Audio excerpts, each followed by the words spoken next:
Shalom, selamat hari Sabat kepada kita semua. Kita sangat bersyukur dan berterima kasih kepada Yesus Kristus sehingga pada Sabat ini kita dapat berkumpul bersama-sama memuji namanya dan mendengar firman Tuhan.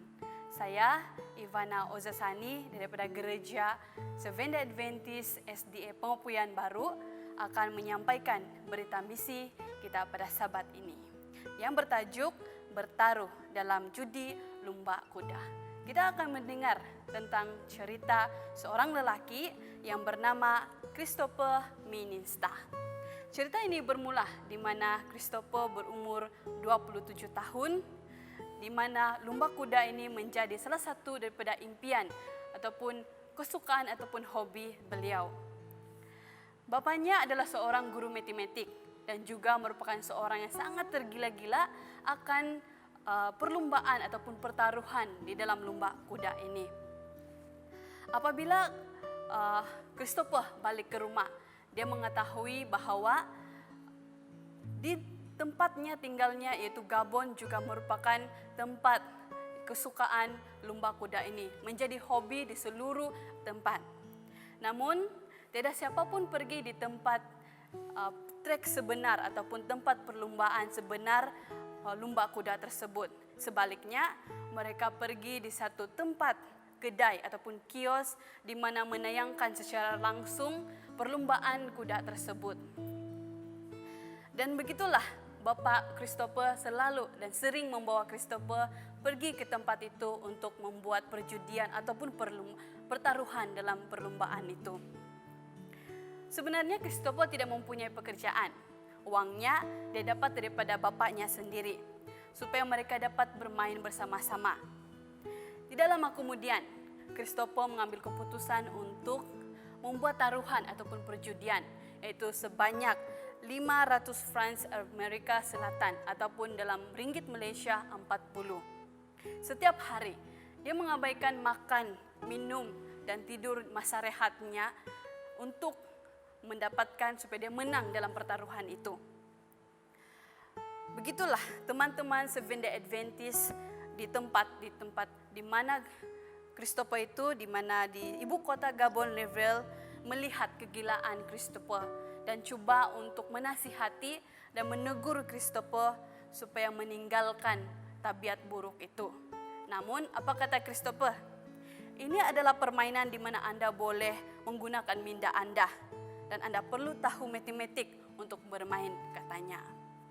Satu hari, satu pagi Ahad, Christopher pun mengambil keputusan untuk pergi ke kios ataupun kedai tersebut kembali dengan menggunakan hampir separuh daripada duit yang dia ada.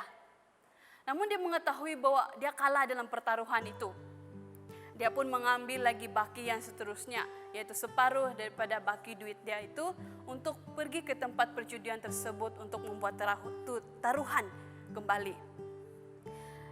Namun apabila dalam pada dia mengisi borang perjudian itu, bersamanya ada 2 orang wanita pada ketika itu. Semasa mereka mengisi borang, tiba-tiba ada satu kendaraan yang tidak terkawal memecut laju ke arah mereka dan melanggar ketiga-tiga mereka.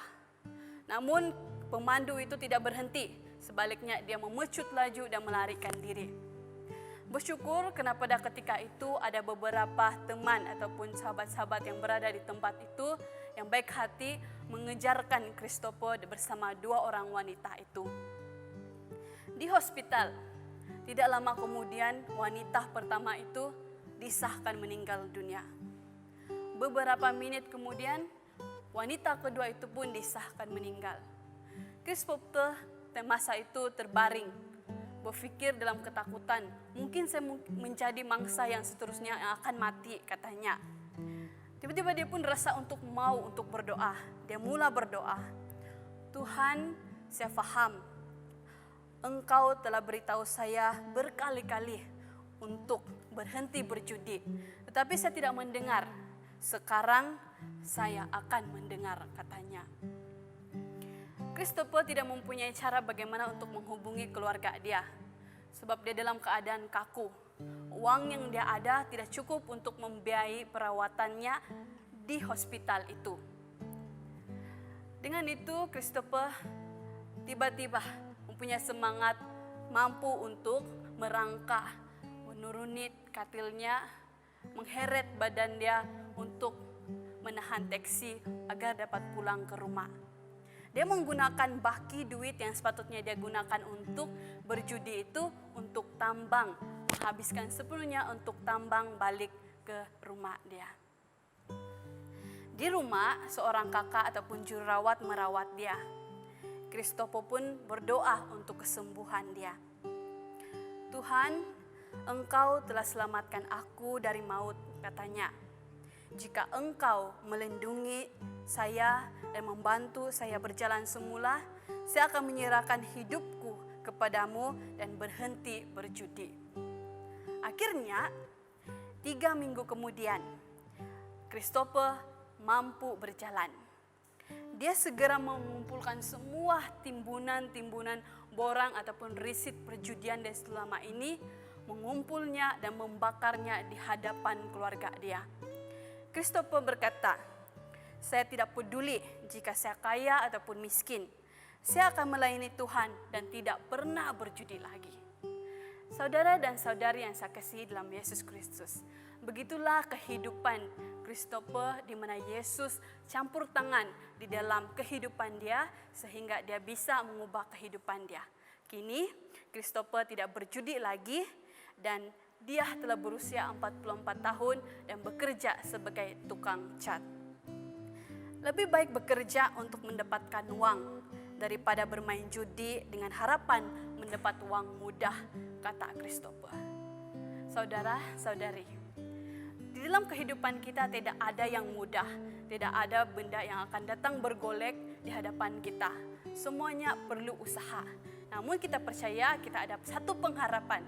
Tuhan sentiasa memberikan kekuatan kita dan masukkanlah Tuhan di dalam setiap perancangan kehidupan kita.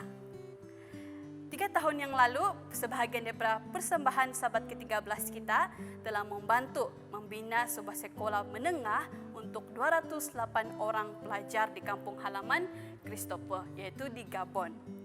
Terima kasih kerana merancang pemberian persembahan sahabat ke-13 pada suku tahun ini untuk membantu membina sebuah lagi sekolah di negeri Afrika, Guinea dan Liberia.